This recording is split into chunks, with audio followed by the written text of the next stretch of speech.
Welcome back to the channel, and if you're new here, make sure you hit that subscribe button, because you won't want to miss what's coming. Tonight, we have a story that will make you think twice about that old mirror hanging in your room. This is the mirror that remembers. You know, there's something truly strange about old houses. They don't just have creaks and groans. They feel like they breathe. They hold memories in their walls, in the dust motes dancing in the sunbeams. And when Emma moved into her grandmother's old house, she wasn't scared. She was just curious. The whole place had a distinct scent, a mix of dust, the dry paper of old books, and a faint, sweet smell of forgotten memories. In the corner of her new bedroom stood a tall, imposing mirror. It was an antique, with an ornate frame, but the glass itself was cracked in one corner and covered completely by a heavy white cloth. Her grandmother's words echoed in her mind. A warning from her childhood. Never, ever uncover that mirror after dark. It was a rule, a strange family superstition. But you know how it is. Curiosity is a powerful thing. It whispers, it nudges, and eventually, it always wins. That first night, sleep wouldn't come. Emma tossed and turned until the clock on her phone read to a.m. Moonlight streamed through the thin curtains, painting silver lines across the wooden floorboards, leading right to the shrouded mirror. The house was silent, except for the quiet hum of the old refrigerator downstairs. It was the perfect time for a little rule breaking. She got out of bed, her bare feet cold on the floor, and walked toward the mirror. Her heart was beating a little faster, a mix of excitement and apprehension. With a slow, deliberate motion, she pulled the cloth away. The glass was foggy, clouded with age, but she could still see her reflection staring back at her. She looked tired, her hair a mess from rolling around in bed. She managed a small, nervous smile. "See," she whispered to the empty room. Nothing scary, but as she turned to walk away, a sudden chill ran down her spine, making her freeze in place. Something was wrong. Her reflection, it hadn't moved. It was still standing there, smiling at the spot where she had just been. Emma blinked, her mind refusing to process what she was seeing.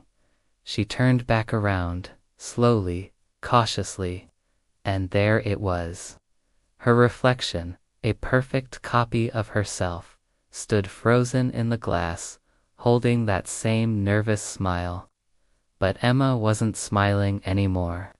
Her own face was now a mask of confusion and growing fear.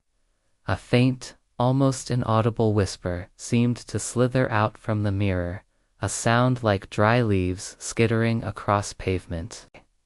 She leaned closer, drawn by an irresistible, morbid curiosity. Her breath fogged the cold surface of the glass. And that's when she saw it. Peeking out from behind her reflection, shrouded in the dimness of the mirrored room, was a dark shape. It was vaguely human, a tall, slender silhouette standing just in the background. A scream caught in her throat. Emma spun around, her eyes wide, scanning every corner of her actual bedroom. Nothing, just the empty room, her bed, the wardrobe. Everything was exactly as it should be. She took a deep, shaky breath and looked back at the mirror. The shadow was gone. Her reflection was now a perfect mimic again, mirroring her terrified expression. Her heart was pounding like a drum against her ribs. The next morning, as soon as the sun was up, she hastily threw the cloth back over the mirror, tucking it in tightly around the edges. She tried to convince herself it was just a dream, a trick of the moonlight and an overactive imagination. But the house felt different now. That night, she heard it. Faint knocking sounds. They seemed to be coming from the corner of the room, from the mirror itself. It was a delicate, rhythmic tapping, like fingernails on glass. Tap, tap, tap. It was just loud enough to be undeniable, but quiet enough to make her question her sanity. She buried her head under her pillow, but the sound seemed to creep in, insistent and patient. This went on for 3 more nights. Tap, tap, tap. By the 4th night, Emma was a wreck. She was barely sleeping, jumping at every creak of the old house. The tapping had become a form of torture. She knew she couldn't handle it alone anymore. She grabbed her phone, her hands shaking so badly she could barely unlock it, and called her mom. "Mom," she said, her voice trembling. "Did she ever tell you about the mirror in my room?" There was a long, heavy silence on the other end of the line. When her mother finally spoke, her voice was a strained whisper. "Emma, get rid of it, throw it away." Right now her tone was urgent, filled with a primal fear that chilled Emma to the bone. "But why? What is it?"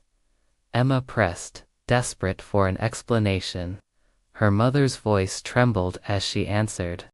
"Because that mirror, it doesn't just show you what you are, it shows you what you've done, and what you will do."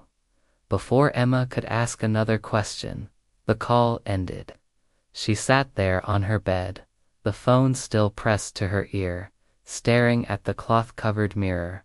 Her heart pounded in her chest.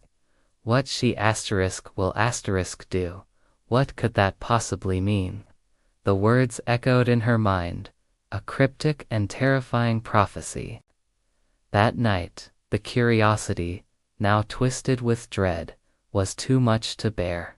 She had to know, she had to see.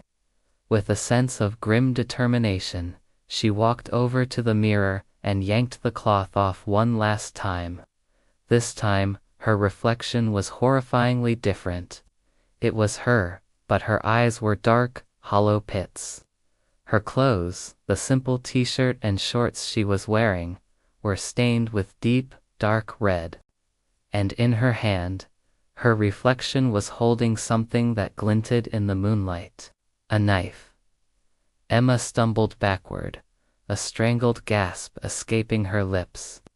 "This isn't real," she whispered, her voice barely audible. "This isn't real." But her reflection didn't echo her terror. Instead, it tilted its head to the side, a slow, deliberate gesture that Emma herself was not making. And then, the reflection's lips curled into a wide, grotesque smile. Crack. A single, sharp sound, like a bolt of lightning, split the silence of the room as a new fracture appeared on the mirror's surface. The next morning, Emma's neighbor, a friendly woman named Mrs. Gable, came by to drop off some welcome to the neighborhood cookies. She knocked on the door. No answer. She tried again, calling Emma's name. Still nothing. Worried, she eventually called the police. When the officers arrived and forced their way inside, they found the house eerily quiet. They cleared every room until they reached Emma's bedroom. The room was empty. Her bed was unmade, her phone lay on the floor, but Emma was gone. The only thing out of the ordinary was the tall, ornate mirror standing in the corner. The strange thing was, the crack it once had was gone. The glass was perfectly smooth, almost new.